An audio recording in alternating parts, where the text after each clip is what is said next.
welcome back, Weez and Weeboos, to the channel Doge, where today I'm going to be covering the mid-season patch for Season 12.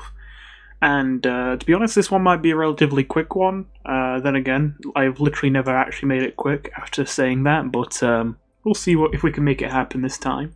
No, but seriously, I don't think this mid-season is all too noteworthy, but, you know, I just kind of make it a habit now to cover these patches when they come out, and to be fair, I do still have some things to say.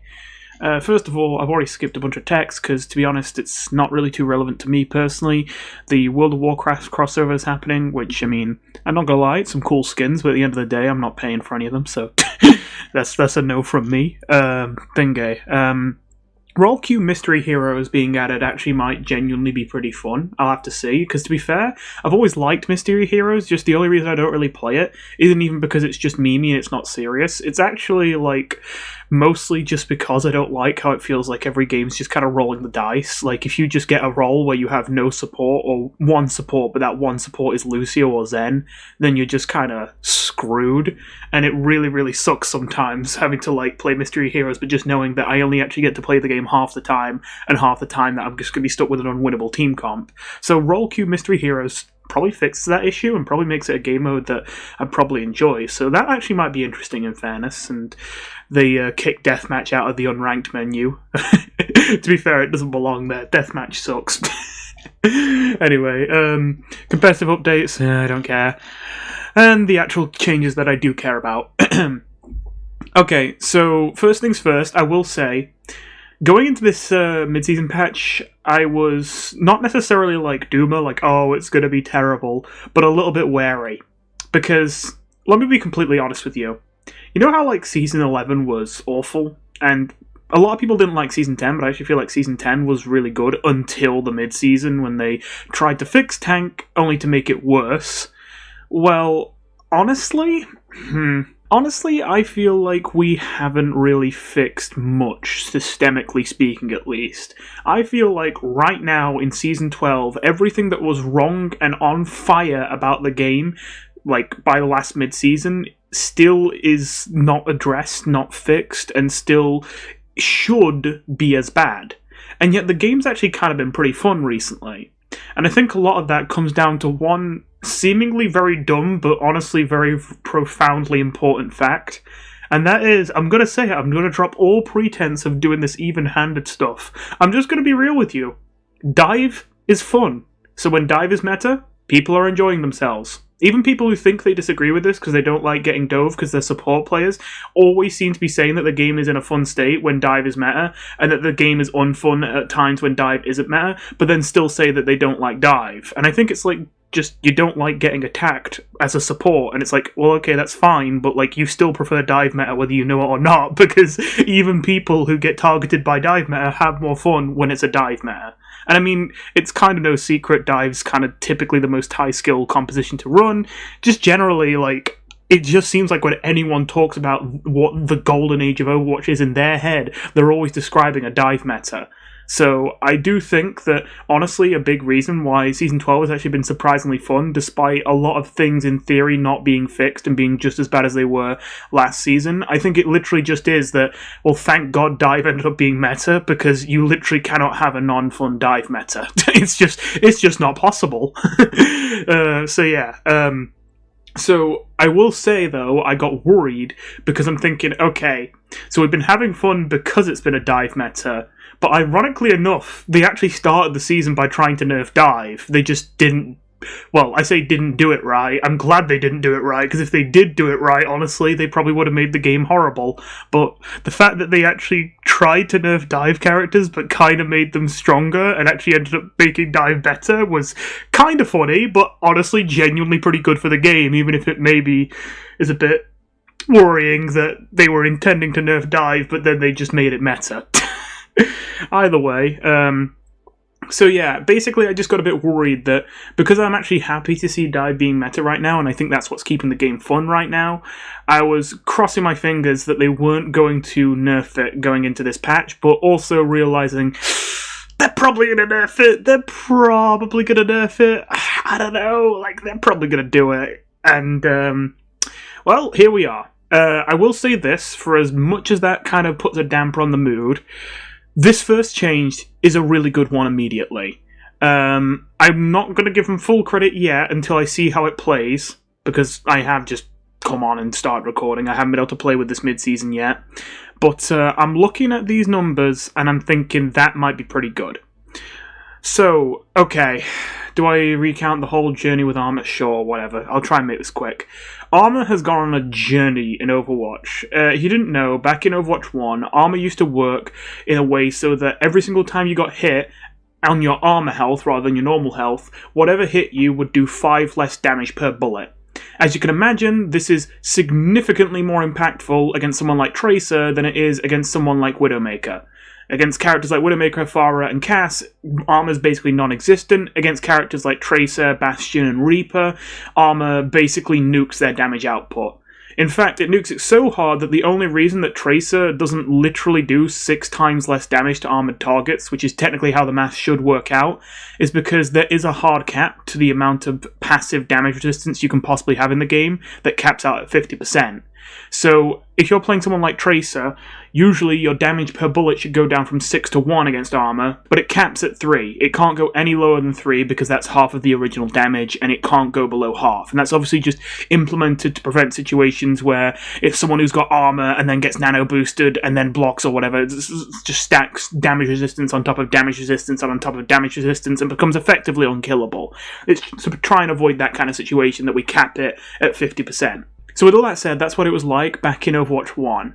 Moving into Overwatch 2, they made a change that I cheered on at the time, and I still think was a really good change, and I don't know why they went back on it. Essentially, at the start of Overwatch 2, they noticed, well, there's some characters that just literally don't care about armor and can play the game as if the people they're shooting don't even have armor, and there's some characters that can't even ever kill the people with armor because it takes twice as long to kill them, even if they express the same or more skill. That doesn't seem very fair. I suppose we should change how armor works. So they changed how armor works to be more simple as well as being more balanced across the whole cast. That being that armor would simply lose health 30% slower. That simple. It didn't matter how much damage each shot did, there was no special conditions. All it was if you're getting hit on your armor takes 30% less damage no matter what's hitting you. I think that was a good change, but for whatever reason, they went back on this in the mid-season of Season 10, and they decided to go back to the old Overwatch 1 system of 5 damage less per bullet. And their justification, in fairness, they did give it, but I think it was very poor. Their justification was that they heard that tank players weren't having fun with the game, especially with the Season 9 changes, hitting a lot of tank players, especially more rush tank kind of players. And so, in response, they were like, okay, we need to make a patch that'll make tank players happy. Okay, so how do we just generally make it so that a bunch of these characters in our game that basically exist just to tank bust and melt tanks and make their lives hell, how do we make tank players enjoy the game a bit more despite those people?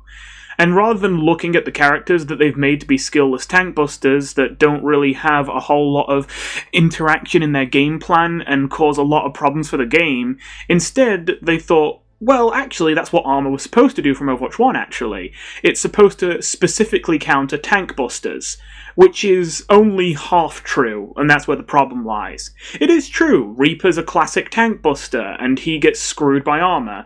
It's also true that Bastion is a classic tank buster, and also gets screwed by armor. However, do you want to know who's a tank buster who doesn't get screwed by armor? Symmetra. Beam weapons just completely ignore armor. Do you want to know who else farms tank and doesn't at all care about armor? Cass. Yeah, you don't really think of him as a tank farmer that often, but let's be real. That's often what a Cass is doing. He sets up at a distance at which a tank can't fight back, and just clicks on him over and over and over, getting free damage on him. And again, if you had the old armor system from the beginning of Overwatch 2, that would be fine, but because you have the new armor, you're actually taking more damage from the Cass. Not to mention, this change to the armor system made Pharah do significantly more damage to tanks. She got giga-buffed in her ability to bully tanks when she was already one of the most vicious tank bulliers in the game. The only tank busters this change really affected were shotgun characters and Bastion, and a lot of other people who didn't deserve to got caught in the crossfire. Characters like Tracer and Genji, who don't really bust tanks and play quite honestly, suddenly have a lot more trouble actually getting kills because they also happen to shoot very high spread, very high bullet count weapons. Same goes for Sombra. So, you get the point, right? This was a terrible change, because rather than looking at the fact this game has tank busters, which are extremely low skill, and most of the problems that even people who like those characters have are to do with the fact there's not much more they can do other than farm tank, rather than look at that and think, it might be time to rework these characters, or fix problems with these characters, instead they looked at that and said, I guess it was a mistake to change the Overwatch 1 armor, we'll put it back, and surely that will keep those characters in check. And again, maybe it did keep Bastion and Reaper in check, Armour did absolutely nuke them, but it didn't really fix the problem, it just made new characters the problem. Now it's just, instead of it being Bastion and Reaper, it's Cass, Pharah, and Symmetra. And arguably that's kind of even worse, because at least Reaper and Bastion, as frustrating as they were to deal with, weren't actually good because there was so little room for skill expression on them. Don't get me wrong, even if you're a good tank, having to deal with a Reaper Bastion chasing you around all game is frustrating, but if you're a good tank, then honestly, you can win that a lot of the time, because the amount of value that the enemy team loses by having Reaper Bastion as their DPS line, especially if you just play evasive, they can basically contribute nothing to the team. However, when you look at these other characters, Symmetra, Pharah, and Cass, they not only get to bully tank, but they also get to be effective for their team at the same time, because they don't need to farm tank to be effective like Reaper and Bastion do. And so you get this horrible dynamic where instead of really fixing the problem that tanks have with the game, you've just moved it onto different characters, and those different characters are actually even worse to deal with. Honestly, maybe Spylo put it best. What he said about this change was that he didn't like that it was a systemic solution to an individual problem, and I completely agree. So yeah, I know we're going the long route round, but I just want to do this really, really thoroughly so we're all on the same page. I really feel like people gloss over the armor changes a little too much, because they genuinely have massive impact on how the game feels. Going into the mid-season of Season 11, I actually think the single most insane change wasn't the buff to D.Va's defense matrix, it wasn't the buff to Ramatra's Nemesis form, it wasn't any of the Zarya buffs, it was the fact that they increased the damage reduction on armor from 5 to 10 per bullet. That was insane. Because to put it in perspective, practically every single character in the game suddenly started doing half damage at all times against armor. If you weren't playing a beam weapon character, someone like Hanzo, Junkrat, or Pharah, or someone like Widowmaker, you are guaranteed doing somewhere between 50 to 40% less damage to armor. And it's really, really easy for these numbers to not really go into your head, for you to not really know what that really means. So let me just say this. You know Orisa Fortify? Probably the single most infamous ability in the game for, like, frustrating, oh my god, they won't fucking die moments. Do you remember how Orisa Fortify has a near 20-second cooldown right now that only lasts 4 seconds that also slows your movement speed when you use it, and yet it's still as infuriating as it is? Do you know how much damage reduction Orisa's Fortify provides? 45%, not even 50. So, can you try to imagine what happens when you just turn having armor in this game, something that almost every tank in the game has, into basically having a permanent Orisa Fortify without the slowdown? That's not a cooldown, it's not a special ability, you just have it for existing. Yeah, you probably can see where that's going. I will say, I'll admit, the consequences of this change weren't quite as disastrous as I expected. But I still think they were pretty bad. So with all that said, the armor flat damage reduction going down to 7 is far more reasonable. These numbers are kind of the numbers I would have expected back when the patch first dropped. This is still a significant buff to tank survivability compared to what it was at before the Season 11 mid-season. Off the top of my head, I still think characters like Soldier 76 are going to be doing about 40% less damage to you. You're still going to be pretty tanky, and against the real tank busters like Bastion and Reaper, I'm pretty sure you're still going to be taking 50% less damage, just like before. That being said, yeah, you probably will die a little bit faster. Personally, you know what my take is. I still want us to just go back to the 30% flat reduction no matter what the circumstances were. I think that was both far more intuitive to understand, because I feel like most people don't even understand how armor works anymore at this point, and it was far more balanced. Again, the only logic they've ever had behind this change is to make it deal with tank busters, and yet we've already seen that if anything, it just buffs other tank busters that are arguably even worse for the game. Not to mention that buffing armor is also indirectly a tool for negating the effectiveness of dive, because basically every dive DPS in the game struggles to deal with armor. So yeah, I think this is a pretty good change. And it's very relevant that D.Va's the first one up on the chopping block, because I also want to say this. The common opinion right now has been that D.Va has taken over the game and has become the monster of Overwatch. That she is way too strong after the mid-season patch of Season 11, and the initial season patch of Season 12 didn't do enough to nerf her. That she has just taken over the game and been through the roof OP. And I want to say a few things about that. First of all, I want to say that, honestly, I think it's a little overblown. Maybe this is just me. I feel like, don't get me wrong, I agree that D.Va's strong, but I honestly don't think she's that bad. And I'm saying that as someone who doesn't really play D.Va a whole lot. I mean, I like every dive tank, but at the end of the day, there's 4 dive tanks to pick in this game, and if I'm pretty good at Winston, pretty good at Bull, and pretty good at Doomfist, it's pretty hard to find the time to play D.Va, because there's just so many situations where I pick the characters I know better.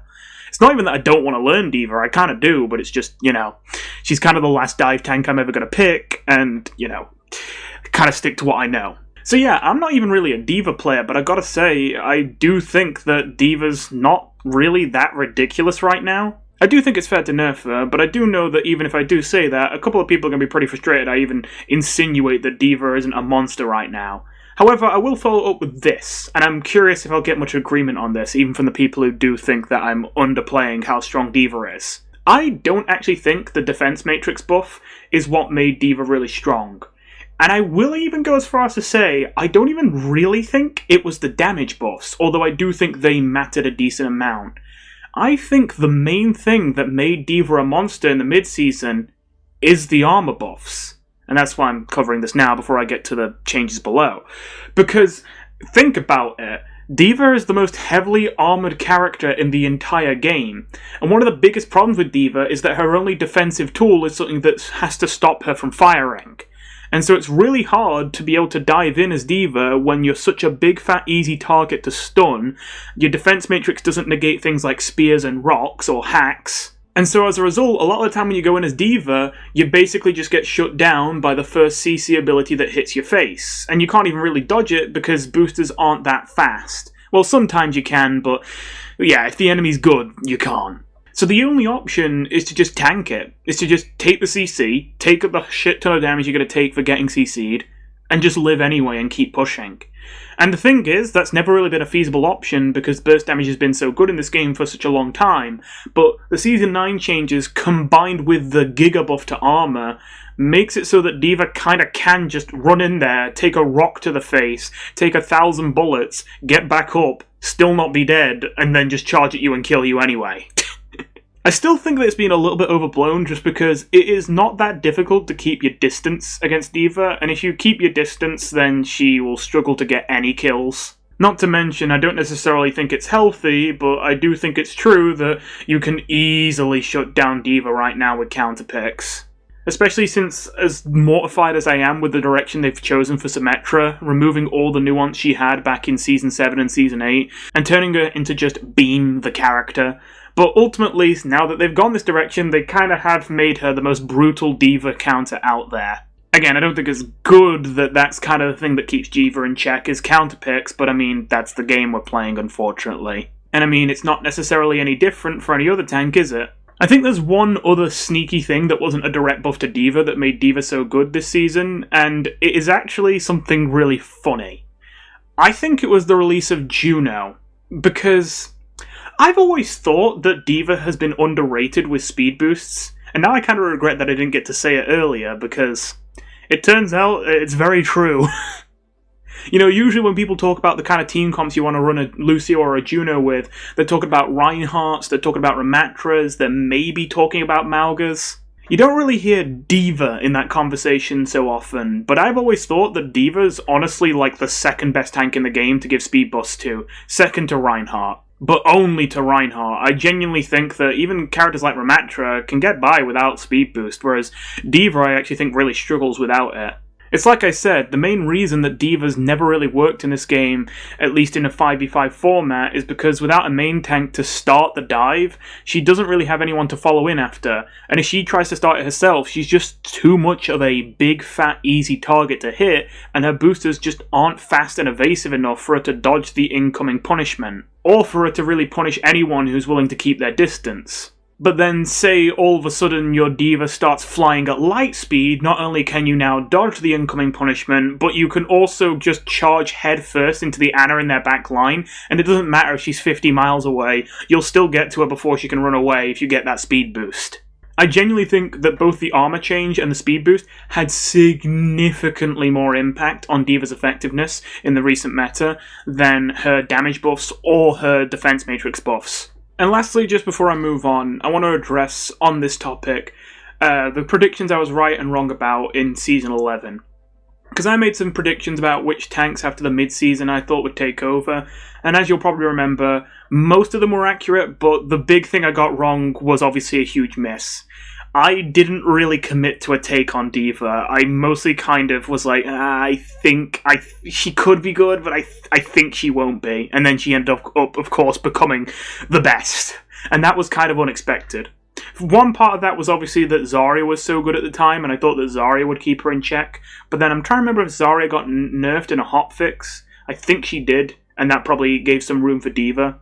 But another thing was, and I'll admit the most important thing was, I've talked too much about it in recent times for me to recap it again, but that whole D.Va just not working in 5v5, really shooting her down, and being the reason why, at least up until this point, D.Va has literally never once been meta in the entirety of Overwatch 2's history. The closest she got was Season 1, where she was Giga Buff, but she was still kept in check because Zarya was the other Giga Buff tank, and so she wasn't even really that good unless you were a good D.Va. So yeah. I knew there was probably going to be a point where if you just cranked her numbers high enough, she would eventually become good, even if the role that she's supposed to fulfill literally does not exist or make sense anymore. But I'll put my hands up and admit, I just didn't think we were at that point yet, and I do think it's these sneaky other factors that weren't direct buffs to D.Va, like the speed boosts being added to the game that are so strong with her, like the fact that armor impacted her far more significantly than any other tank.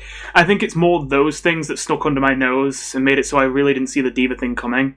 I mean, the ultimate thing that just kept sticking in my head is, at the end of the day, even if you crank D.Va's numbers really high, all she can be is just a giant fucking meatball that runs at you, and if you don't stop her, then she kills you, but you can just stop her. And so that's what I was thinking, is you're going to have to crank those numbers real high for it to be good, in theory. But again, I forgot just how huge speed boost could be for the character, and I hadn't considered that. Because I do think I was still mostly right. I think without the speed boosts, I think that is true, that D.Va is just a giant fucking meatball that runs at you, and if you don't do something, then yeah, you die, but like, if you engage a neuron, if you plan ahead a little bit, if you got some actual counterplay ready, then, you know, you can just always shut her down. But that speed is just the one thing I didn't count on that kind of threw a wrench into the whole plan. Either way, there's one other global change here to the tank roll passive, reducing the knockback resistance from 40% to 25%. I appreciate this change. I'm not gonna lie, I was not expecting this and I'm happy to see it. So, the knockback resistance in this game has been at 30% for most of the game's life, then of course it went to 50%, which was awful, and then they were like, okay, we hear you, it's awful. How about 40%, which was basically the same? It was basically the same. So now we're down to 25%, that's probably going to feel quite a bit better. I still don't like knockback resistance as a passive for all tanks, like, in general. I feel like, I forgot what the two I figured out. I think it was like 2 tanks I could think of that I thought really needed knockback resistance. I know one of them was Reinhardt. I forgot what the other one was. Yeah, there's only like 1 or 2 tanks that I feel actually need knockback resistance. The rest of them, it doesn't really feel necessary. And it feels like it removes a lot of skillful counterplay in tank-on-tank interactions to be affected less by knockback resistance. But now that they only have 25% resistance, I imagine that's going to be... You're still going to feel the 25% resistance a little bit, but like at the end of the day, I feel like now it will feel like it's actually worth it to try and counterplay people with boops, you know, even if they are a tank. Like, there's going to be some situations where you go for, like, a boop kill on a tank and it just doesn't work because of the knockback resistance, and you're like, God damn it, that fucking passive. But aside from a couple, like, boop kills you might miss now, I still think in general, the more general displacement, the more general, like, knocking them into an angle where the supports can't see them, or knocking them off the side of a building so they lose their high ground and they end up, like, falling to the low ground and getting eaten by the sharks. Stuff like that, you know.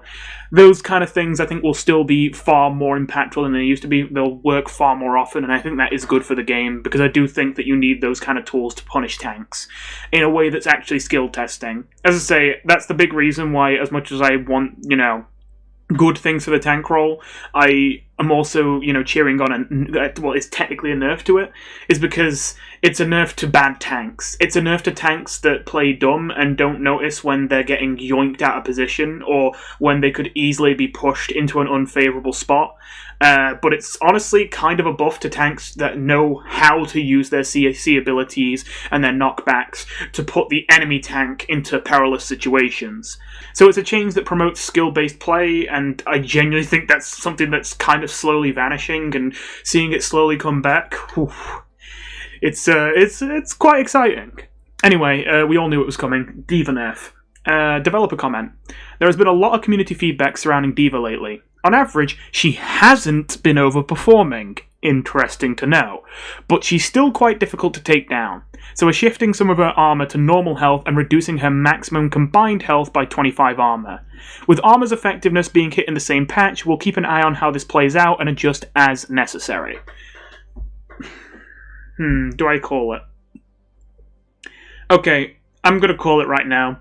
I think D.Va Meta is completely over. Like, I don't even think it's going to be like, oh, she'll still be pretty good. I think D.Va Meta is dead. And you might be thinking, really?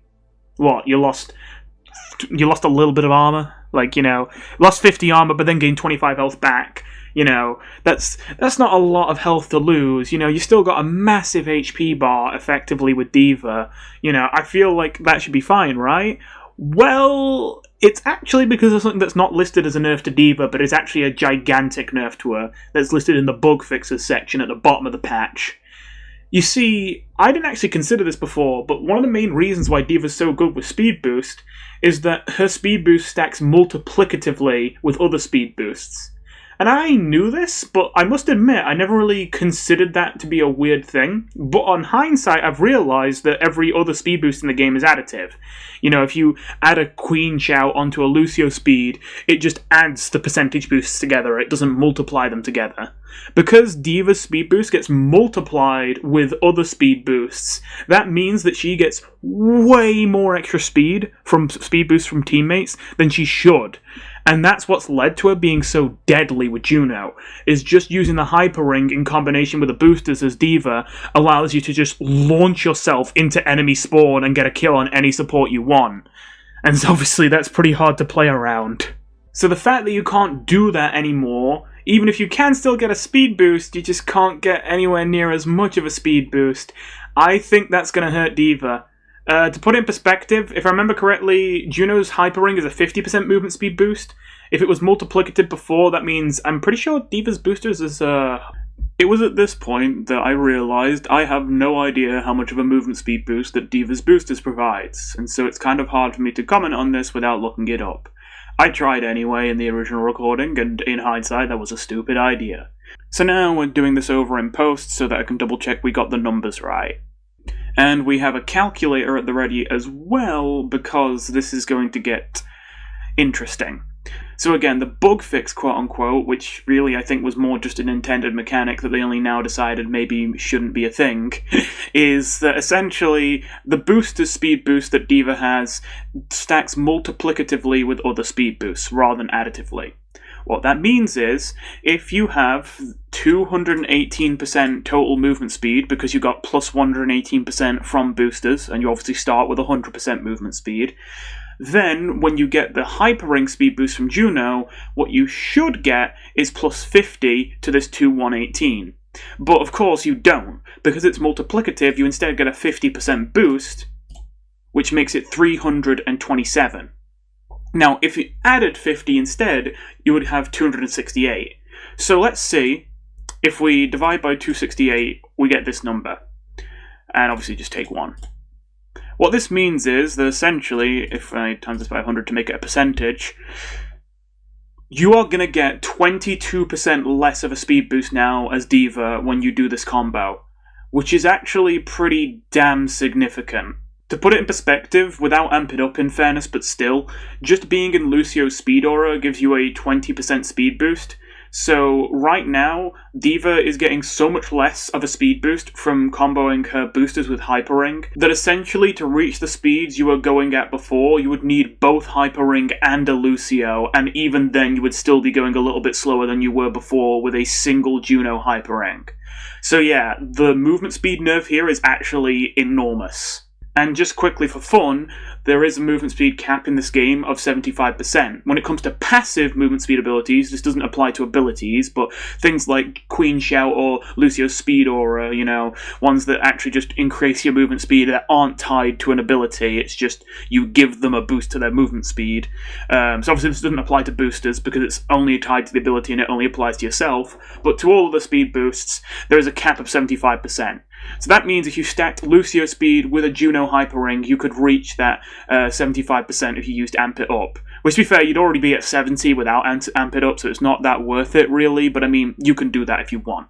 And we're going to do that just for the sake of grabbing the biggest numbers. Before, if you combined that, the total speed boost you would get would be...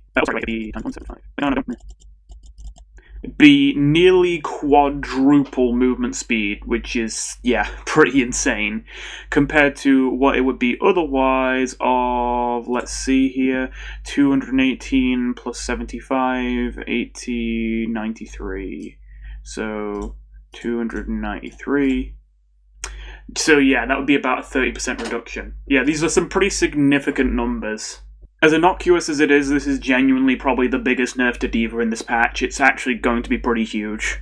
I think that's actually going to do a lot to reduce her ability, because I've already talked about how much of, like, D.Va's problems are just being a big fucking meatball, you know? And so the speed is the only thing that let her get around that. And it still is a strategy you can do, but now it really doesn't... It doesn't help a whole lot. It's not... It helps, but I just don't think it's going to have a huge impact. So that combined with the fact that the other thing that was keeping her around was just having a huge fucking health bar, and now Armour's been nerfed, her health bar is going to massively shrink, and then they shrunk it even more on top of that. I do think that's probably going to be curtains for D.Va. I don't think it's going to be like she's actually unplayable, but I don't think she's going to be meta anymore. I think she's going to be niche from here on out for a little bit. I'd be surprised. The only way I could see that D.Va would still be meta is if it's just the damage buffs are that big that, like, oh, you can just mow someone over. Like, you can just get the kills so quick if you know what you're doing. But I don't know, like, you can get the kills much quicker than you could before, but it still doesn't feel like you can make people explode like you'd need them to just snap out of existence to be able to kill so fast that it compensates for all your super easy to counter, like, ways of attacking that you have as D.Va, you know? Anyway. Orisa. Oh, God. Developer comment. We still don't want Orisa to easily chase enemies down while fortified, since there's not much you can do to fight back during that time. So while we're not removing the movement speed penalty entirely, we are lowering it to a point where it will feel much better for Orisa to use. Okay. These Orisa microbuffs are driving me crazy, and it's not even for, like, what you're thinking, like, the obvious, like, oh, I'm mad that they're microbuffing Orisa, because that's what they always do, you know? They're driving me crazy because I can see why they're doing them, and every time I'm like, I don't like what you're doing, but I can actually understand why you think you can get away with this, and maybe you can. But I don't like that you're playing with fire here, you know? Like, I actually think it seems more likely than not that this change is fine, you know? I do think that. But I also think, didn't Orisa get a buff last patch that I thought was more likely than not fine, you know? And I don't even remember, did she get one the patch before as well? Was the Javelin Spin buff the patch before, or was it even before that? I don't even remember at this point, it's not important. Either way, she's received a lot of inching forward micro buffs. And I hate that every time it happens, I look at it and I'm like, well, that should be okay, but I don't like what you're doing, you know? And it's like, I'm looking at this and I'm thinking, well, that should be okay, but I know how this ends. I know how this ends. We keep doing it, and every time we say to ourselves, well, that should be okay, and eventually it's gonna be very much not okay. But I will say, okay. Here's the reason why this seems like it shouldn't be too bad. First of all, most people are already in agreement, even people who hate Orisa, that adding slowdown back to Fortify was not exactly a great way of nerfing Orisa. It reduces her skill expression, and that's kind of the last thing we need when Orisa is already severely lacking in skill expression as a tank. And that's part of the reason she's so frustrating. It makes everyone miserable. You're miserable as the Orisa, who can't chase anything, can't really play the game much more than standing in the same spot and holding left click. You don't really get to have much fun and interaction with the game, but at the same time, you also bully the enemy tank into not being able to have much fun or interact much with what's going on. It's a miserable experience for both people, and the only way to fix that is to make Orisa a skill-based character, but with how many buttons in her kit are extremely low skill, it would require severe reworks, which probably aren't happening anytime soon. So, in the meantime, making it so the movement speed penalty on Fortify is significantly reduced, in theory, is a good change, quote-unquote. It increases the skill expression of Orisa and doesn't give her any free value. And that's the thing we really want to avoid with these buffs, is free value. Like just giving her more health, or just giving her more Fortifies, like a shorter cooldown or something. The fact that you have to work to use the benefit this provides is a good thing, and the fact that it's about movement is also a good thing. It's just, you know, when Orisa becomes good, we're going to look back at this. We're going to look back at the list of 8 different buffs in a row we gave to Orisa, and every single time we did it, we said, that one should be fine, right? And when she becomes good and everyone hates this game and everyone wants to uninstall, you know, it's kind of like... it's kind of like, maybe we should have done that. Maybe we should have played with fire. But anyway, I will say this. I'm going to make the call that it's still not Orisa's patch yet. I could be wrong. I have been hearing people say, because we're about to get to a Roadhog buff, that maybe this was going to be like a Roadhog meta, and that Orisa's going to be the other tank in the meta to beat out the Roadhog. Especially because Malga's kind of fallen off. Not in that he's actually terrible or anything, but in that he's mostly just delegated to counterpick status at the moment. Not really you walk out on Malga, which in fairness was always kind of true, but is especially true right now. You know, as a result, I'm not going to lie, I don't really see Orisa taking over this patch. I could be wrong, I'm not going to say it 100%, but like 90%, I'm like 90% sure she won't take over. And the big reason is, not because I don't think the movement speed penalty change couldn't be significant, not because I don't think that Orisa could be like lying in wait and could become good at any patch, because I do think that. The main reason why I think it's not really this patch is because of the armor nerfs, actually. Because you gotta remember, Orisa's health bar, compared to the other tanks in this game, is actually pretty small. The whole reason she feels so unkillable is because she has more armor than any other character relative to her normal health in the entire game. On top of the fact that she has Fortify. The whole reason Orisa feels unkillable is that her health bar is actually a lot smaller than most tanks in this game. But every last bit of her health bar usually lasts twice as long as any other tank. And the fact that it refills at the same speed when getting healed means that when she's getting healed, she's basically always getting double the amount of healing power pumped into her. And, well, you know how broken healing is in this game and how unkillable it makes tanks.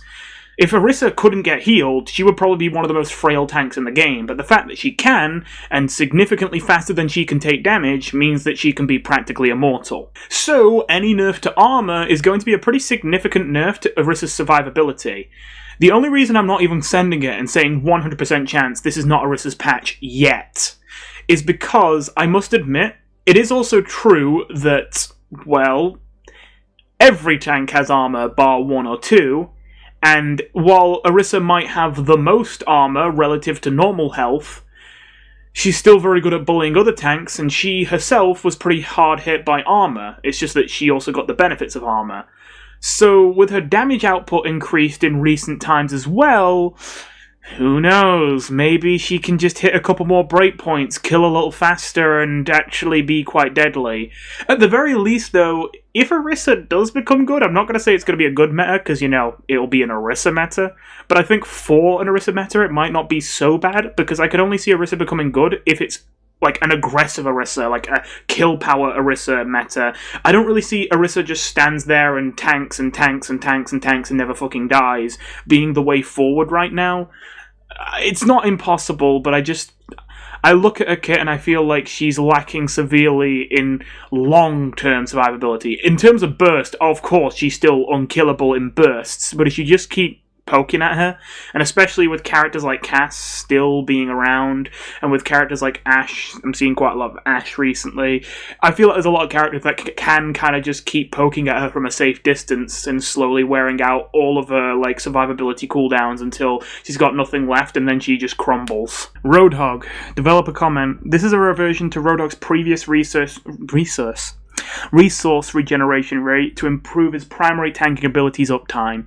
There were several adjustments to reduce the power of this ability, but they may not have been necessary as Roadhog has been underperforming for some time now. I've got to admit, I'm interested by that statement that Roadhog has been underperforming. Because my gut feeling when I first heard that is, I don't know if I believe that. Like, not that I think the devs are lying, but more like I feel like there might be some other factors at play there. Because I didn't think that Hog was OP or anything, but I felt like Hog felt like a pretty strong option the past few weeks. Like, pretty decent. You know, not the meta, but like, pretty strong pick. But in hindsight, I think that it might be because the main thing that Roadhog is supposed to be good against, at least in theory, of course there's plenty of situations where this doesn't really pan out, or he's used to counter other things, but the main thing he's designed to be really good against is flankers like Tracer, and Genji, and Sombra, who go to try and dive your backline, and if they do, Roadhog just yoinks them with a hook and just deletes their entire health bar. Of course, it's difficult to land the hook on them, but a hook on them is almost always a guaranteed kill, and hooking the Tracer is probably the single best way to protect your backline. That being said, with just how much faster paced the game has been recently, I actually have been noticing that for that specific purpose, Roadhog feels pretty bad right now. Not even necessarily because you can't get the kill, more so that I feel like that works when you just can camp in one spot. And I'm not saying that we want a meta like that, we don't. But if we have a meta where people can just build a fortress and camp in it, then obviously that's far more effective. You can sit at the one doorway the Tracer can come from and wait for her. Or maybe two doorways, ooh. But, you know, when there's not that many options for angles to attack, then obviously in cases like that, it's pretty easy for Roadhog to catch him out. I think the problem for Roadhog is, though, that right now, people are playing really fast and scattered. And while that means that there's a lot of people playing heroes that if he lands a hook on them, he gets huge value, it also means that his team doesn't really group around him, so it's hard for him to protect any of them. He can only babysit one person at a time and make sure that the Tracer's scared off from trying to dive them, because if she gets close, she gets hooked. You know, he can only be at one person at a time, and yet you don't really see games where people huddle up at the moment. I'm not saying, again, that that's a bad thing, that's a good thing, but because you're not seeing that, it does seem like Roadhog's not really doing his job. He's still pretty effective at being a tank bullier, he's still pretty good at staying alive, and he still gets a decent amount of kills, but in my experience there's been so many times where I'm swapping Roadhog to deal with like a Tracer, and I am landing my hooks on the Tracer, and it's satisfying and all that, but almost every time I'm like running after this Tracer, and obviously because it's Tracer, she's faster than me, and almost always what ends up happening is I kill her, but only after she gets one of my supports. It's almost always like she goes in for the kill, and then I'm trying to get a hook, but I just can't get like a good look at her, and the second I can get a good look at her, she's already got the kill, and it's like, well, okay, at least I get to kill her for going for it.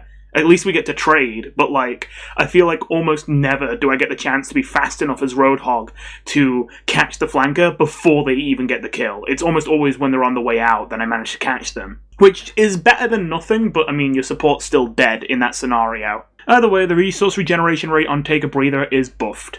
I will say, I was a little bit worried with Roadhog buffs, but I do think this seems pretty reasonable. Am I falling into the trap? Because I do think to myself, that is like a, 25% boost to the regeneration speed of your main tanking and self-heal tool. That means 25% more damage resisted. That means 25% more healing gotten over the course of a game. That's quite a lot. That's actually quite a significant amount. I am thinking to myself that. And then I'm also thinking, all the armor heroes got nerfed. That means Roadhog's going to do more damage, and Roadhog doesn't have armor, so he's not going to be affected. I'm thinking all those things, and I'm going, ooh, I don't know, but ultimately, this is the only buff he got, and as I say, apparently he's been underperforming anyway before this point, and I am thinking to myself, another thing that might, like, I've just listed a bunch of things that, like, are global changes which make Roadhog better, but there is one global change that makes Roadhog worse, actually. The knockback change. Roadhog, in particular, is a great example of when you're in a tank 1v1, almost always one of the only ways to outplay the Roadhog is to force him into a situation where essentially he's going to get pushed out into the open with no cover. Like, he's trying to play a corner to fight you, and then let's say you're queen, you hit a knife on him, and he goes to walk away and self-heal, but you just yoink him right back out, and he gets antied and dies. Stuff like that. Stuff like when you're playing ball and they counterpick Roadhog, and so you sneak behind the Roadhog, wait for him to walk into a position where you can get away with this, and then roll right through him from the back as fast as possible and knock him into the open so that your team can just open fire on him. Stuff like that is one of the better ways to counterplay Roadhog in tank-on-tank interactions, especially because Roadhog usually wins most tank-on-tank interactions against any character that isn't another Roadhog, an Orisa, or a Mauga. Now, I actually am still, as I'm speaking, kind of figuring out in my head what I think this meta is going to look like after this patch, if it's going to change much. But I will say right now, Sigma is a character I'm thinking about quite a lot. Developer comment. This shift in damage for the Hypersphere's direct impact into the explosion component. Did I read that correctly? I mean, I think that's what they wrote. This shift in damage from the Hypersphere's direct impact into the explosion component. That's just a very weirdly phrased sentence. Is to improve the effectiveness of the airburst explosion when playing at max range and makes it more threatening against tightly grouped enemies. Okay, to say that in English this time. The Hyperspheres, Sigma's weapon, obviously explode, but they also have impact damage if you get a direct hit.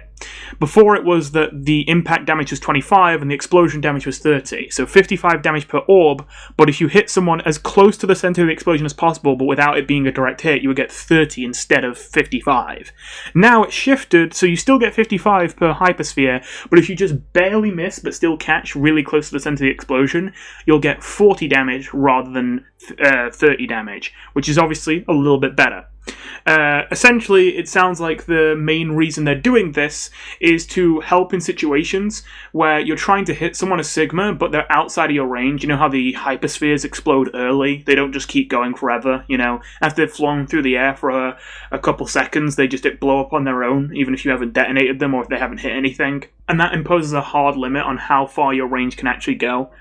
Well, essentially, I think the idea here is that you do have these situations sometimes where when you're trying to fight someone who's just barely out of your range as Sigma, the Hyperspheres will explode close enough to them that they'll hit them, but because they explode before they make direct contact, they do severely reduce damage. They just kind of tickle them. So I think the idea here is to make it so that when you're in those situations where you're trying to fight someone just outside of your effective range, you can still do significant enough damage, while also making Sigma a little bit more accessible for people who can't land their Hyperspheres. And it also doesn't do damage to yourself anymore, which is strange, but I suppose that's not a bad thing. I don't know, part of me's like thinking, oh no, losing skill expression again, but then I'm like, to be fair, like, I don't know, how often do you kill yourself with Hyperspheres by accident as Sigma? And then also, how often can you use it for any cool or special purpose? Because the only thing I could think is if you could use it to farm ult charge off of supports, but I also know that there is a thing in the game that makes it so that supports don't get any ult charge for healing self-imposed damage, so that doesn't work. So I can't think of any reason why removing the self-damage would be a bad thing. I don't know, it just feels weird, you know? But I think that's probably fine. I don't think that really changes anything, to be honest.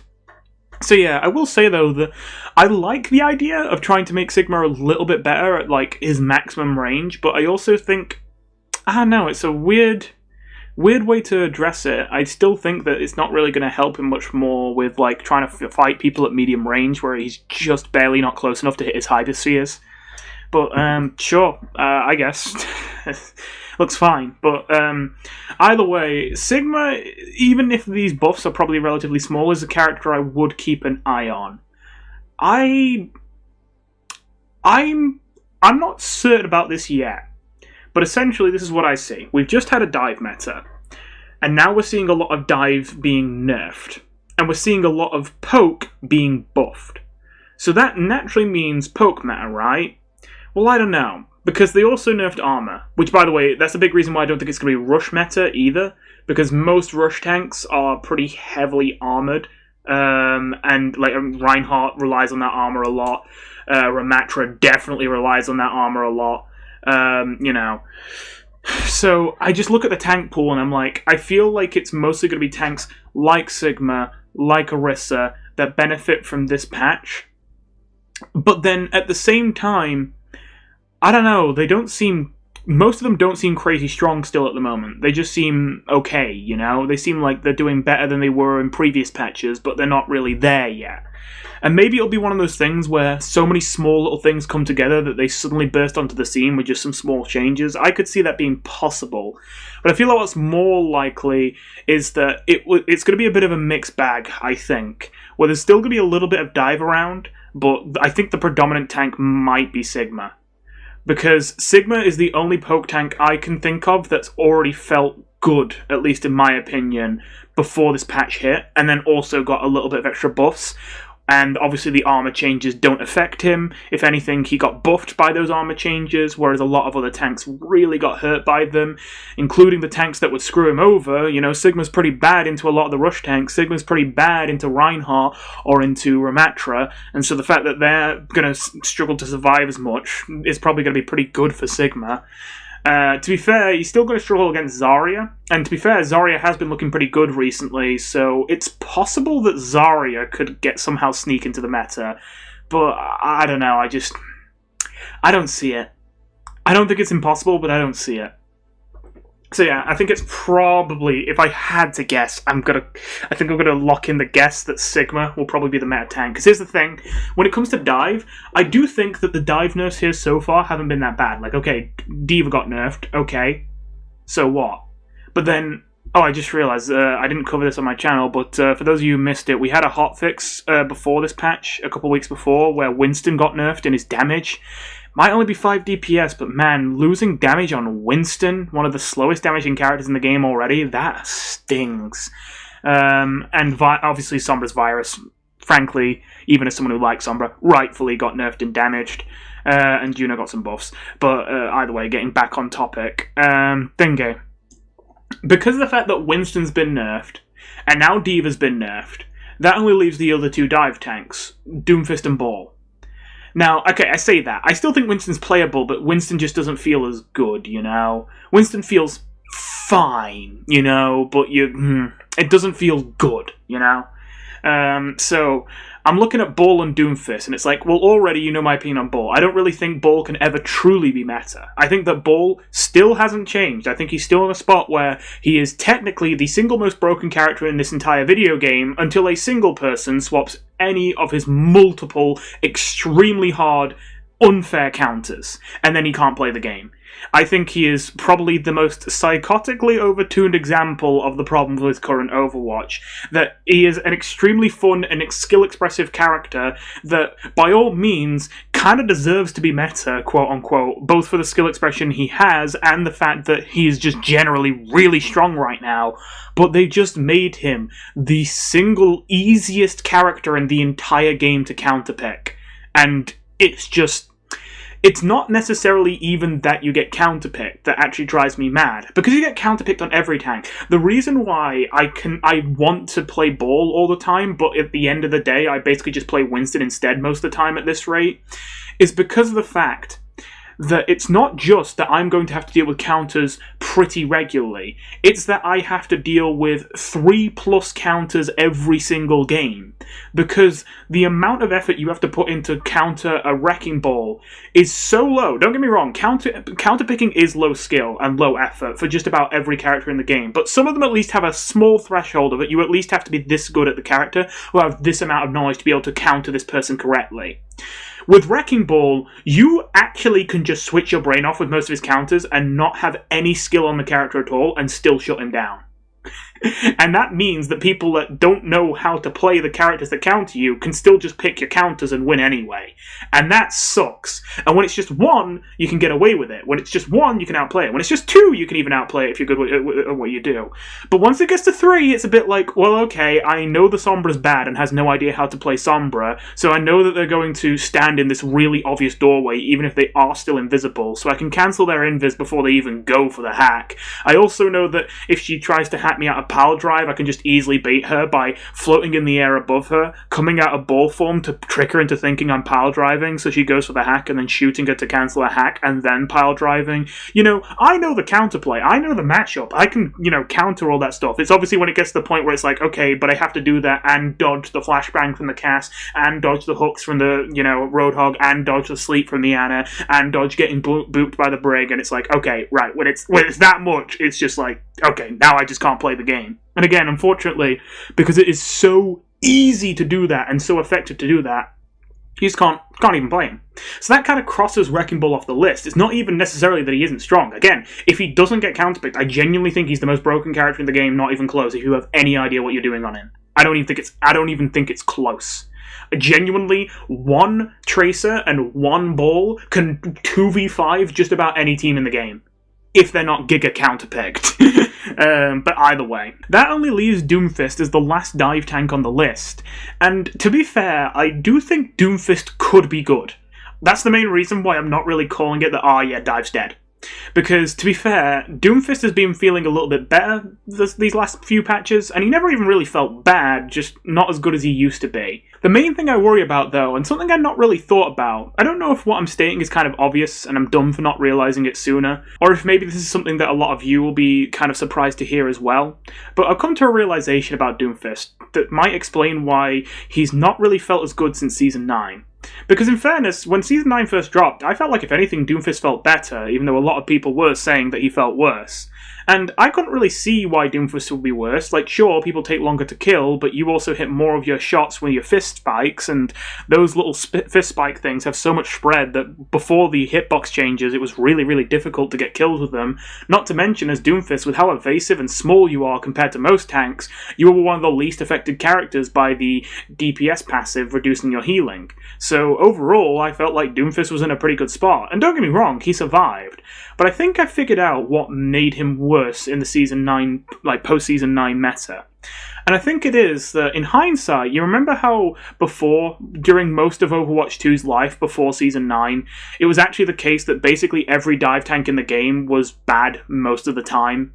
That you basically had to be a god on them to make them work, because you would just dive back line and they would have so much invincibility, so many cooldowns, so much self-heal that just nothing would fucking die unless you could snap your fingers and delete it in half a second.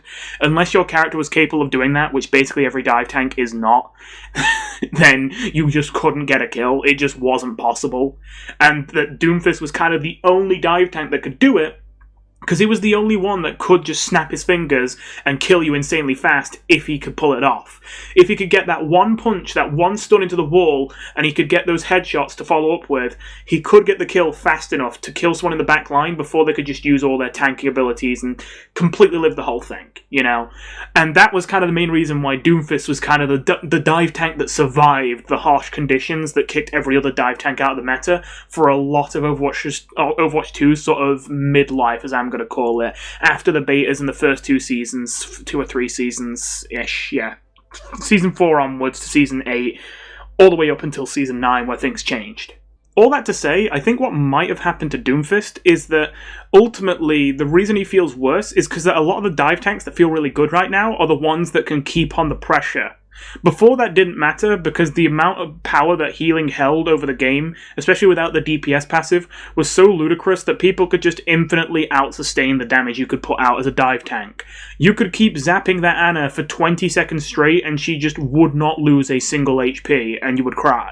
Whereas now, it's actually kind of the way to go. They do slowly get sapped of their resources, and as frustrating as it can be to have to spend 30 seconds straight electrocuting the support before they finally fucking die, at the end of the day, if you just keep that pressure up, they do die eventually in the post-Season 9 meta, and I do think that's a good thing.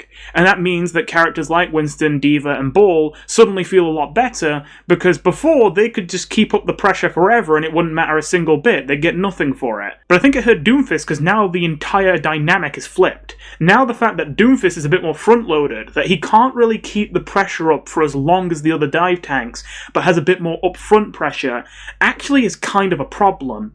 Because with the higher health pools and the less effective healing, you kind of do need to be able to keep the pressure up to be able to get the kills in the backline. It's more about that constant war of attrition than it is jumping in there and getting that burst kill.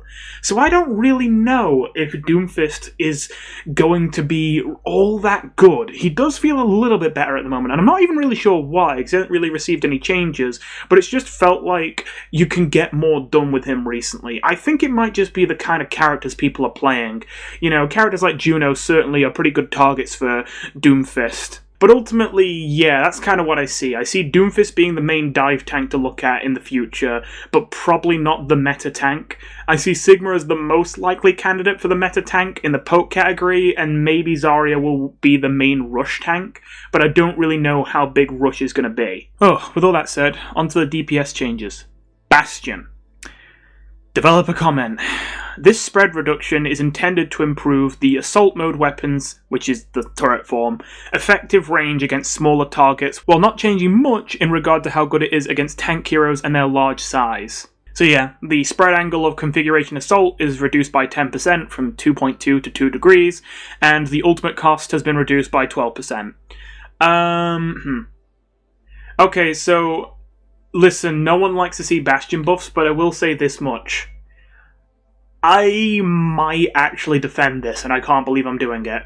Oh, will I regret this? I'm just thinking, if I'm wrong about this meta, because I still think there's like a 10% chance I'm wrong and Orisa's good. If Orisa's good, and that makes Bastion good, and then we have, like, back to Season 6, Orisa Bastion meta with maybe Bapalari again. Oh god, but then Alari's been nerfed, but then maybe you just run a different support. Maybe you just run, like, Bap Brig or Bap Anna or whatever. I don't know. Oh, whatever. Not going down that tangent. Either way, I'm going to look really dumb if Bastion does end up being good just because of these small buffs, because Orisa's also good, and Bastion Orisa is a very oppressive duo to deal with as a tank, or as any dive character, really, especially with, you know, all the armor damage reduction versus them. But, with all that said, I think these are good changes, actually. Listen, to be fair, I haven't done it recently, but there were a couple times after the armor changes in Midseason 10 that I looked at the stats on Overbuff for how Bastion and Reaper were doing at top-level play, you know, like in Grandmaster on PC. What were their win rates looking like in the past couple weeks? And let me tell you, it wasn't pretty. Listen, you know how usually when a character's bad, their win rate's like 45% or like 46% or something like that? I'm not kidding you. At Grandmaster, when I looked at like the win rates for Bastion on Overbuff a couple weeks after the armor change, and I looked at the stats for the last couple weeks, Bastion's win rate was 33%. It was in the toilet. It was absolutely abysmal. So to be fair, I can fully believe that Bastion kind of needed these buffs. And it does really feel like Bastion is just an unused character that's just left in this game because he's supposed to be in the game at this point, you know? I'm not saying that as a, oh, please buff him more. I'm saying that as a, please rework him again. I do think we made some progress with the first rework going into Overwatch 2, but let's be real, we didn't really fix Bastion with that. We fixed some issues with Bastion. Some people would even argue we made him worse, because now he can move, but honestly, I don't really agree with that sentiment. I do think that Overwatch 2 Bastion is marginally less cancerous than, like, you know, Overwatch 1 Bastion, but I don't think we've really solved the issue here. We still have a character that is extremely low skill expression and extremely frustrating to deal with as a tank or as a dive DPS. So yeah, with all that said, what we do need to do for Bastion is move away from the tank busting and move into his ability to actually kill other things potentially, and reducing the spread on configuration assault does help with that. I will say this, they're saying that their intention is to make it so that he's better at killing squishies and not bullying tanks. The spread reduction does kind of equally affect both. he is going to be better at tank busting. But I kind of acknowledge what they're saying here. Both the fact that the effective range is going to be more important, the fact you've got more effective range on the squishies, and also the fact that, well, quite frankly, does Bastion need more tank busting ability? And the fact that Bastion really doesn't need more tank busting power means that the extra power you get in killing squishies is going to be felt more than the extra power you get in killing tanks. So I don't think this is terrible logic, but I do think it's a little weak. It's like, okay, can we not do anything a little better than just a slight spread reduction in terms of moving away from the tank busting? Really? Can we not do that? Oh boy. So yeah. In fairness, though, I say that I can't think of much that could help him a whole lot that isn't essentially a whole rework, you know? The main thing I could think is just continue to buff his tactical grenade. I actually really like his tactical grenade. Like, it's a basic ability, but I really enjoy it. I really think they should lean more into it. But other than that, I don't think I really can suggest all too much. Honestly, Okay, I know that I'm literally just making Junkrat now, but I am just thinking now, what if you had 2 charges of Tactical Grenade, but reduce the damage a little? So it's basically just fucking Junkrat mines, and you can do, like... you can do, like, grenade jumps all over the map. Okay, don't get me wrong, that is just Junkrat 2.0, but don't lie to me, that would be really funny and really fun. And that would certainly be a lot better, both as the Bastion and as the person getting fucked by Bastion, than it would be, than like the current state of Bastion, where he just melts tank. But if he can't melt tank, he can't exist. You know, it's like, ugh. Anyway, Cass, developer comment. We're reducing how impactful the hinder effect is by lowering its duration, as this crowd control can be a significant source of frustration for players. Since now there is less time to follow up with shots from the weapon while the opponent is hindered, we're increasing the explosion damage of flashbang. Hinder duration reduced from 1.2 to 0.9 seconds, explosion damage increased from 45 to 75, and Deadeye became 10% cheaper. I think I actually approve of these changes. So something weird happened in this season. So I must admit, right now I'm talking, like, I'm kind of saying what the narrative has been from most people, more so than my personal experience, because I've still seen a decent amount of Cass, and still Cass has felt like a viable threat to me.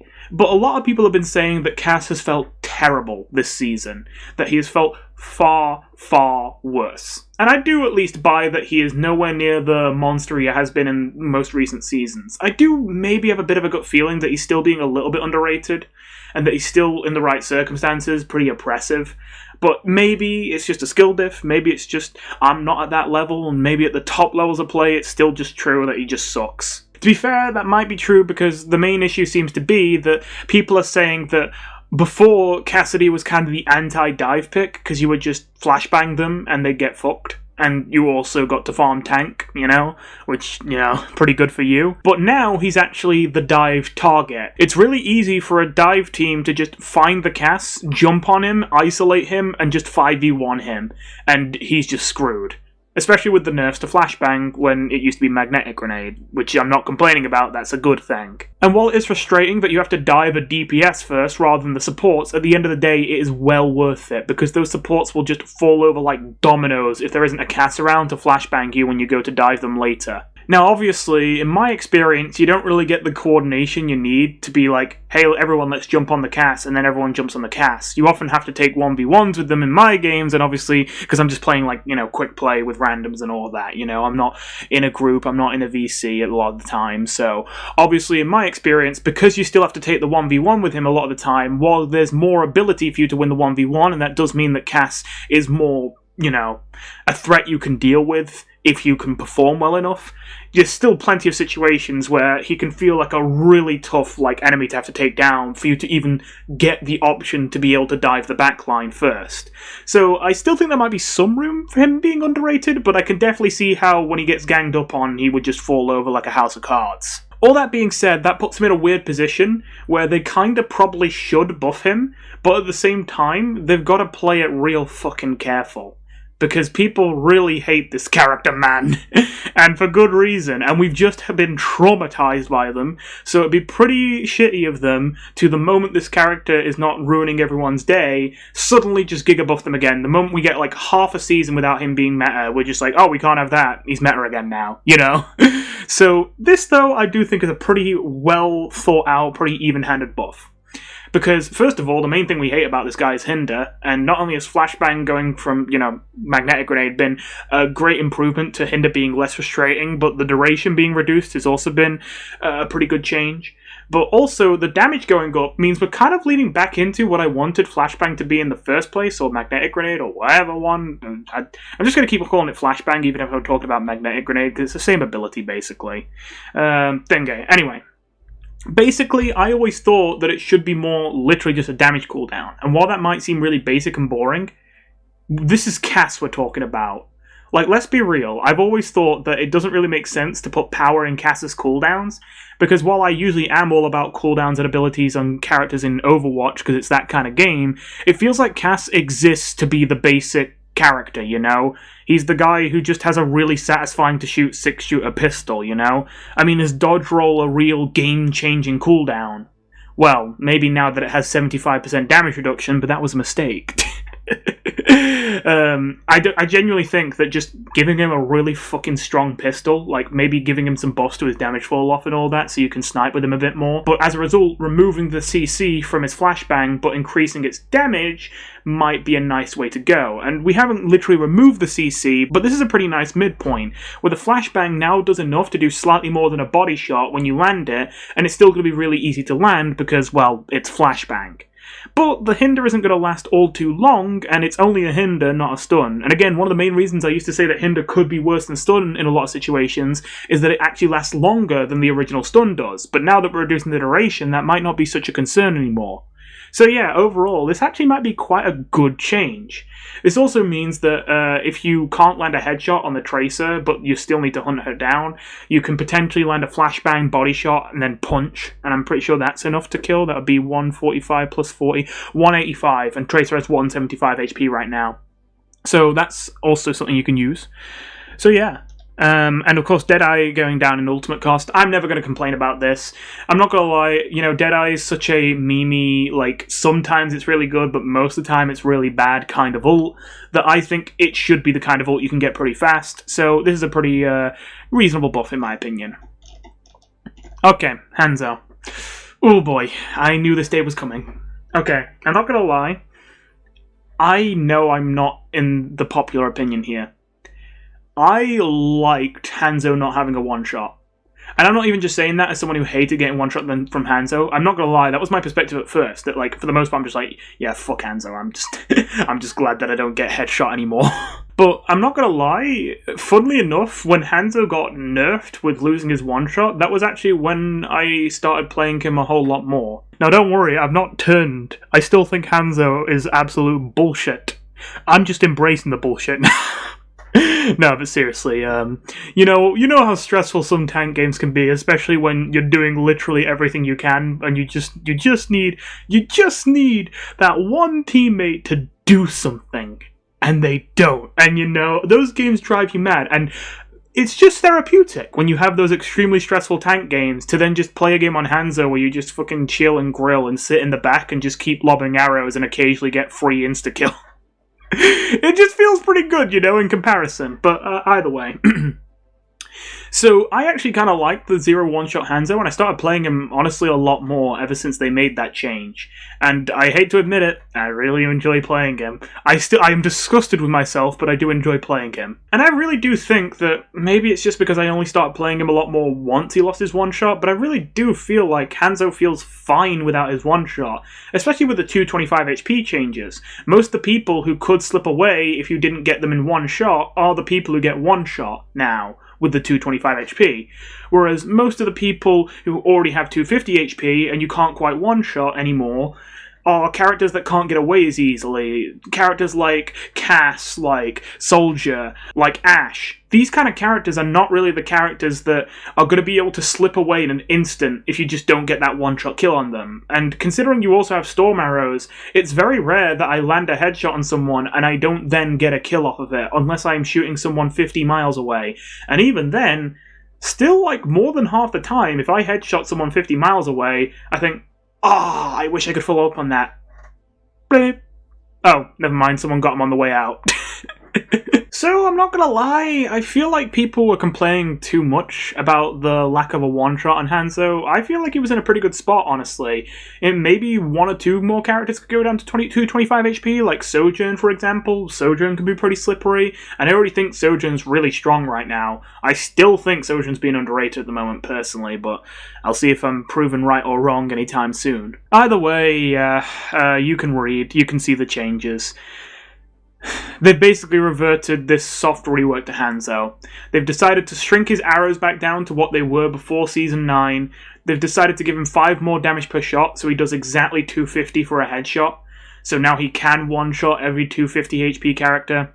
And the only thing they did in return is they made his bow take a little bit longer to charge. I'm obviously still going to play Hanzo, but I will say, oh god, I'm not a big fan of this. I will give him at least this. I like that it's exactly 125, because that means you do literally 250 on the dot for a headshot. That not only means characters like Cass can still live, but it also means that any scenario where you get anything, even just 1 point of damage under the amount you need, you don't get the kill. Like, imagine if you charge up your bow for 0.85 seconds instead of 0.87, and then you get the headshot. Oh, you might just catch them at 249 health and they slip away, you know? I'm glad that there's a little bit of room there. I just, I don't like one-shots in this game, man. You know, there's not really a lot of counterplay to it, especially if you don't even know the person who one-shot you is there. And I mean, that's kind of a thing that's kind of, in my opinion, I know it's like a playstyle, but in my opinion, it's kind of a testament to how dumb Hanzo is. That, like, one of the most effective Hanzo playstyles is to just put yourself in weird and wacky fucking spots and just stand there silently and wait for people to, like, walk into, like, your face and give you a free shot. Because they just, why would you be there? You know? Like, genuinely, that's kind of like a playstyle with Hanzo, where you just hide in the dumbest of spots, like sometimes in fucking enemy spawn, and it actually kind of works if you know what you're doing on Hanzo. I'm obviously not a Hanzo connoisseur, but you know, other people can do it, and it's really annoying. And I feel like this is just going to bring that back, you know? But whatever. At least the Hanzo players are probably happy. And I do think it's a good enough compromise. I kind of liked how he was before, to be honest. Venture. Okay.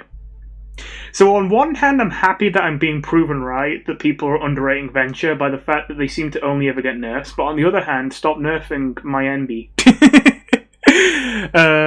Thingy. So, don't get me wrong, it's not that bad. It's just reducing the amount of shield health you get for free with your passive every time you activate an ability from 40 to 30. Which might be 10 less health per activation, but you could only stack 2 of them at a time anyway before for 325 health. And as I mentioned just then, it stopped at 325 anyway. You didn't get the full 330. It couldn't go further than 325. That was your absolute limit. So honestly, all this really means is when you combo 2 abilities, you get 15 less health. And obviously, on one ability, you get 10 less health. So, like, that matters, but that's not devastating. Not to mention, it doesn't say anywhere here, but I assume this doesn't affect their ultimate. Venture's ult, if you didn't know, immediately fills your shield health all the way up to 325 when you activate it. So, I imagine that hasn't changed, because it's not listed here as a change. So, you still have that. I don't think this makes Venture bad or anything, Why is it just like that Venture gets all the micro nerfs and Orisa gets all the micro buffs? Come on, man. Well, whatever. On the support end of things, Coalescence's DPS went from 70 to 85. I'm actually in favour of this, I think. Don't get me wrong, I do think the short-term effects of this will be disastrous. I'm excited to see in the bronze VODs I'm sure I'll be watching. Moira's going for the most idiotic, aggressive Coalescences in the enemy backline possible and somehow still getting away with it the second this buff comes through. But ultimately, in the long run, I do agree that Listen, Coalescence is never supposed to be like a big nuke ultimate that gets loads of kills, but even still, for an ultimate that doesn't tend to get a whole lot of kills, Coalescence DPS has been pretty pathetic ever since Season 9. You actually have a better chance killing someone when you're out of Coalescence as Moira than in it a lot of the time. I guess, let me correct that. You can get yourselves into situations where if you didn't have Coalescence activated, you'd be dead and you couldn't even take the fight. But assuming you can get to a fight with an enemy without having to use Coalescence, honestly, you'd probably kill them quicker just holding right-click on them and throwing an orb. Genuinely, that kills them way faster. So yeah, I do think this buff to Coalescence is pretty reasonable. Lifeweaver got 20 more ammo on his weapon. I mean, don't get me wrong. Cool, I guess, but like, you know what you have to do. You know you have to rework this character. You know these numbers tweaks do literally nothing. Moving on. And Zenyatta. Ooh. I don't think there is a day that goes by when Zenyatta gets any kind of change ever, and I'm not biting my nails. Developer comment. With the current addition of more speed boosts in the game, Zenyatta, and generally more poke-orientated team compositions by extension, have fallen off a bit due to how immobile and vulnerable he can be. We've tried increasing his health in the past, but it's proven problematic. So instead, we're leaning into his glass cannon nature. We're improving his damage this time, which should enable his new breakpoints in how many shots are required to eliminate an enemy. Okay. I'm going to show some restraint here. My immediate gut feeling when I see Zenyatta getting buffed this patch is, oh god. You know? Zen Buffs usually are like the talismans that signal the end of the world. It's just how it is. But I'm looking at the buffs themselves and I am thinking, that might be fine. Maybe. Oh god. So, okay. I'm glad they've learned their lesson at least. Was it 2 or 3 times now in Overwatch's history? I think it's 3. On 3 separate occasions since Overwatch 2 began, they have attempted to give Zenyatta 25 extra HP. There is not a single time they have done this and it hasn't resulted in disaster. And for whatever reason, they kept trying it. And so I'm glad they've finally realized, okay, maybe a character that we made to intentionally have the single most broken ability in the entire game, Discord Orb, and the intended counterplay to the fact that you can make tanks explode by fucking looking at them and not even firing, and that isn't even a cooldown, that's just a permanent effect that never wears off. Obviously, the idea is, the counterplay to that is, well, Zen's a glass cannon. He can't run away, he can't knock you back with anything more than his kick, which thankfully got nerfed, so now it's not even that good at knocking you away. He can't stun you, he can't heal himself. If you just jump him, he'll explode, he'll just die. So, yeah, maybe he is extremely oppressive if you just let him sit there and hold his Discord Orb on your tank, but if anyone actually tries to dive the Zen, he should die, and therefore he's balanced. I already think this is playing with fire, going with this balance philosophy, but I do think it can be done correctly. The thing is, they've been terrible with it, typically, you know? Especially in Overwatch 2, like, because of the fact there's no off-tank anymore, I do think not having an off-tank is a good thing, but their immediate response to that is, oh, so supports need to be able to defend themselves now. So Zen needs to lose the whole idea that he's supposed to be easy to dive, and needs to get loads of extra health and a kick that saves him, and it's like, well, no. No, you made a character who has a weakness, and then you decide to give him buffs that are intended to negate his weakness. Now you've made an overpowered character with no weakness. What were you expecting was going to happen? You know? So, either way, I think that this is reasonable, because they're not doing that stupid thing anymore, you know? They're not doing the dumb, the character whose only counterplay is getting dove. How about we give them tools that make it so you can't dive him? You know? They're finally like, okay. You've got to be able to dive him or he breaks the game. We've learned now. It took us a few years, took us nearly a decade, but we finally learned. Now, let's see how we can buff him without just completely removing all counterplay in the interaction. So I appreciate that. And the buffs are relatively incremental, which could be a bad sign of micro buffs to come, but if not, then it's a good sign. Destruction Orb going up from 48 to 50 damage is probably actually going to do more than you think, considering that damage can be amped by Discord, and almost always will be, combined with the fact that it gets doubled with headshots, combined with the fact that you shoot your orbs really fast and you have 25 orbs in a clip. Obviously that small 2 damage extra per orb is going to add up when it's getting multiplied and percentage boosted and being fired so often. But ultimately, that's a 10% would be 4.8, so about 5%, just under 5% damage buff. I mean, that's not nothing, but obviously it's nothing crazy. The Discord Orb buff as well, considering it's only 7 to 6 seconds, probably won't have that much of an impact. Which I can't believe I'm saying that, considering how much of an impact Discord Orb does have on matches. Just the cooldown per target, I feel like usually you don't really try to immediately reapply a Discord Orb to someone that often as Zenyatta. A lot of the time when someone does cancel your Discord and you can't reapply it, it's kind of just best to just find another target. And don't get me wrong, sometimes it's best to try and immediately reapply it the second you get the chance, but a lot of times it's not really optimal. So I don't think this really changes much. It's the Destruction Orb buff that's mostly going to change things. I guess the only thing is, okay, if I'm supposed to judge this as, is this a sensible buff to Zenyatta or not? I think that I would say, yeah, this is a sensible buff to Zenyatta, and I understand it. I guess the only thing is, I could be completely off here, but I don't think Zen needed buffs. Like, at all. I don't know, maybe it's just me, but Zen's felt pretty good recently. I get it, dive is pretty relevant right now, and dives count as Zen. But I don't know, especially with a lot of people going to 225 HP and Zen's damage output being so high, if you just sit far back, I feel like Zen right now feels pretty good, and as long as you play around the dive and don't play super far forward and on low ground all the time, and get yourself exploded. Especially because tanks are still extremely tanky, that Discord Orb is really, really important to deal with characters like D.Va.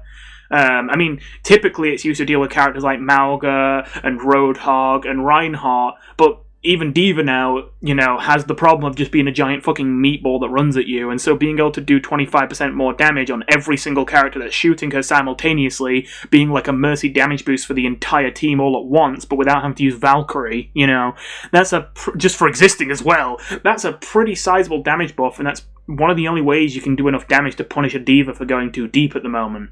So I do think that he's maybe being a bit underrated? I don't know, I get it, dive should knock him down, but not only would I say I feel like to say it's a dive meta, he's doing really well, but on top of that, I would go even further and say, I think we're going into this vicious cycle of, I say this as if it's new, it's not new at all, we're playing into the same old cycle of, this character is intentionally designed to only be good with these kind of team comps and get countered by these kind of team comps. Okay, the kind of team comp that is literally intentionally designed to counter this character is doing well. Therefore, the character is doing poorly. This must mean the character is weak. Let's buff them. Oh look, the meta shifted, and now you can run this character again, and we also buffed them, and their counters aren't anywhere to be seen anymore, and now they're a monster. Who could have seen that one coming? If Zen's doing bad right now, I don't really believe it's because Zen's weak. I believe it's because it's dive meta, and you made a character whose literal intended counterplay is dive.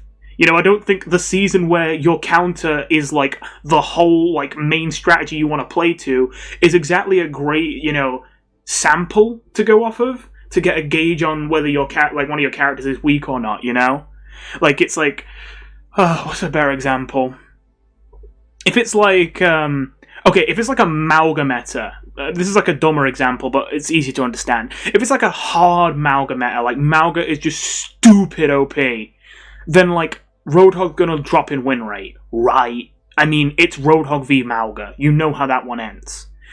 But then, say, because Roadhog's getting destroyed, we buff Roadhog. And he's still getting destroyed, so we buff him again, and we buff him again, and we buff him again. And then 4 seasons later, Mauga finally gets nerfed. And even though they didn't even buff Roadhog that patch, suddenly Roadhog becomes the best tank in the game, not even close, and becomes an absolute monster.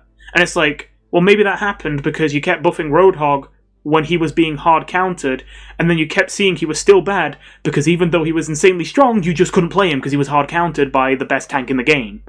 And the second that tank is no longer the best tank of the game, it's like, oh, hang on a minute, now we can play this character, and you Giga Buff them to fucking back. Same thing here, where I'm thinking, like, you might be Giga Buffing Zen. I mean, I shouldn't say Giga Buffing with numbers these small, but, you know, you might be buffing Zen unnecessarily because the sample you're going off of to indicate that, Zen's weak, is the sample of the season where the thing that counters Zen is good. You know, it's like, I don't know about that one. Oh, boy. Anyway, that's mostly it. Let's just see. I'm trying to remember. I think the only bug fix that was relevant was the D.Va boosters movement speed. Yeah, that's the only one that was relevant. Oh, actually, there's one other one. Cass fixed an issue where Deadeye would incorrectly indicate a killing blow on Ramatra. I think that one has literally been in this game since Ramatra's release, all the way back in Season 2. So it took them nearly 2 years to finally fix that, but thank God, finally. Yeah, that one always messed me up. I always kept forgetting it was there as well, and the amount of times I would see the bullseye on Ramatra, and I'd hit the button, and then they'd just tank it and take nowhere near enough damage to kill him. If you didn't know what that is, it's really simple. For whatever reason, Deadeye just did not take into account Ramatra's block. So if you did enough damage to kill Ramatra, but then he blocked, which obviously reduces the damage you will do to a quarter of its usual amount, well, obviously that's going to mean you need 4 times as much damage. But the bullseye thing on Deadeye would just not adjust. It would just say, oh yeah, you're going to kill him if you shoot him right now. And then you shoot him and he takes only a quarter of his health. And it's like, excuse me, what the fuck?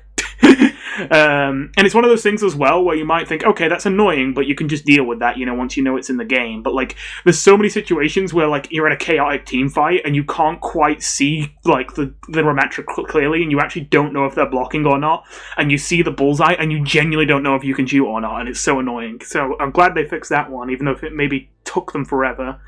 Lifeweaver, because yeah, Lifeweaver had some bugs with Petal Platform recently. Wait, that's a bug? That Lifeweaver's Petal Platform can move horizontally if placed on a moving object? Because that was the one I was going to say. The one I saw is that if you placed a petal on the payload, and then you moved up on the petal, like, when it was on the payload, it would move with the payload, which is what I expected it to do. And then when you move up on the petal, it detaches from the payload, so it just stops moving forward and just goes up. And then when it drops back down, it just floats in midair, where it was before it went up. And like it's not following the payload anymore, so it's just kind of hovering in the sky. It looks really weird. But I guess they're saying the bug is the fact that it could even move in the first place, so I guess that's not a thing anymore. Sigma, fix an issue with gravitic flux percentage health damage being affected by damage reduction. So, apparently, Sigma's gravitic flux, if I'm understanding this right, isn't supposed to be able to be affected by damage reduction, because of the fact that the damage it does is based on the percentage of your health. I always thought that was intentional, that you could use damage reduction abilities.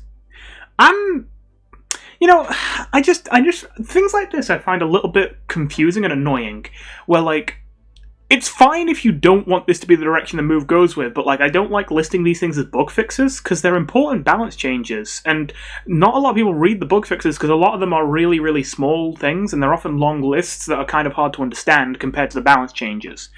But, so I could have missed this if I didn't check the bug fixes.